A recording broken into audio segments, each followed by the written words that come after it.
Olá, este é o Literatura Miojo e hoje a gente vai mergulhar na crítica da Faculdade de Julgar de Manuel Kant, lá de 1790. Oi. Pois é, uma obra-chave do Kant, né? Ele basicamente tenta conectar duas áreas que pareciam separadas no pensamento dele. O conhecimento, tipo da ciência, da natureza, Uhum, e o mundo da moral, da liberdade, sabe? E a ponte seria justamente essa nossa capacidade de julgar. entendi. E ele explora isso a fundo, né? Fala de dois tipos principais de julgamento. Como é mesmo? Isso, o estético, que tem a ver com beleza, com arte, e o teleológico, que é sobre perceber finalidade nas coisas. Vamos começar pelo estético, então, que envolve o belo e o sublime. O que exatamente é o belo para Kant? Não é só gostar de algo, imagino. Não, não. É mais sutil. O ponto central do belo para ele é que o julgamento é desinteressado. Desinteressado? Como assim? Quer dizer, você aprecia a forma de um objeto, a harmonia, sem querer ter ele para você ou sem pensar numa utilidade prática. Sabe? É um prazer na pura forma. Ah, tá. E tem aquela coisa de achar que todo mundo deveria concordar com a gente, né? Mesmo sendo um sentimento pessoal. Exato. Essa é a parte curiosa, ele chama isso de pretensão à universalidade. Isso viria do que ele descreve como um livre jogo entre a nossa imaginação e o nosso entendimento. Livre jogo? É, tipo, a imaginação percebe a forma, o entendimento tenta aplicar conceitos, mas no belo eles entram numa harmonia, numa sintonia espontânea, assim. O objeto parece perfeito para ser compreendido, mas a gente não consegue apontar um propósito definido para ele, uma finalidade sem fim. Interessante. Mas aí tem o sublime, que parece bem diferente. Uma experiência mais intensa. Totalmente diferente. O sublime surge mais quando a gente se depara com a grandeza ou o poder da natureza que, tipo, nos esmaga. Pensa numa montanha imensa ou numa tempestade violenta. Dá aquele medo, aquela sensação de ser minúsculo. Isso. Num primeiro momento, sim. Mas logo em seguida, Kant diz que vem um sentimento de elevação. A gente percebe que, apesar da nossa pequenez física, a nossa razão, a nossa capacidade moral é, de certa forma, superior àquela força bruta da natureza. Ah, então o sublime não está tanto na coisa em si, mas na nossa reação a ela, na nossa mente. Exatamente. Reside mais em nós, na nossa capacidade de pensar para além do sensível. É mais interno mesmo. Entendi. E sobre a arte bela? Kant diferencia ela da natureza, né? Precisa de algo especial para criar arte. Sim, ele fala do gênio. O gênio para Kant não é só habilidade técnica, é um talento, quase um dom natural, que consegue criar obras originais, que viram modelo. O gênio não segue regras, ele dá a regra para a arte, sabe? Cria as regras. Isso. E as obras de arte geniais expressam o que ele chama de ideias estéticas.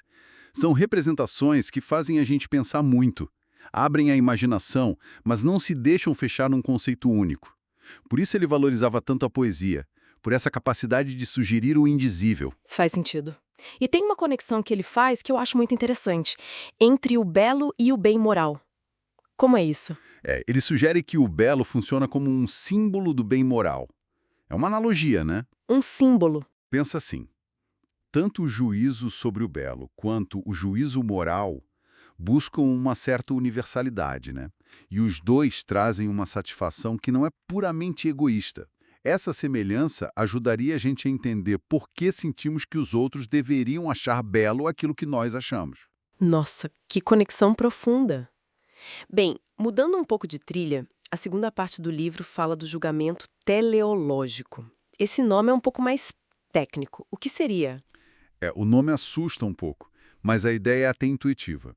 É a nossa tendência a ver propósito, finalidade na natureza, especialmente nos seres vivos, nos organismos. Ah, tipo pensar que um olho serve para ver ou que as partes de uma planta trabalham juntas para ela sobreviver. Exatamente isso. A gente olha para um organismo e parece que ele foi projetado, né? Que cada parte tem uma função em relação ao todo. Ele chama esses organismos de fins da natureza. Parece lógico. Sim, parece. Mas aí vem o cuidado do Kant. Ele alerta. Essa percepção de finalidade é um princípio para a nossa reflexão, para a gente conseguir entender a natureza organizada. Não significa que a gente possa provar cientificamente que a natureza tem esses propósitos de verdade, ou que foi criada por um designer inteligente. Ah, então é mais sobre como a nossa mente organiza informação do que sobre a natureza em si. Isso não gera um conflito? Tipo, a natureza opera só por leis mecânicas, causa e efeito, ou ela também tem esses propósitos? Exato, essa é a tensão. Ele chama isso de antinomia do juízo teleológico. De um lado, a ciência explica tudo mecanicamente. Do outro, a gente não consegue deixar de ver finalidade, especialmente na vida. Kant tenta mostrar que talvez não sejam visões excludentes, mas sim modos diferentes e talvez complementares de abordar a complexidade do mundo.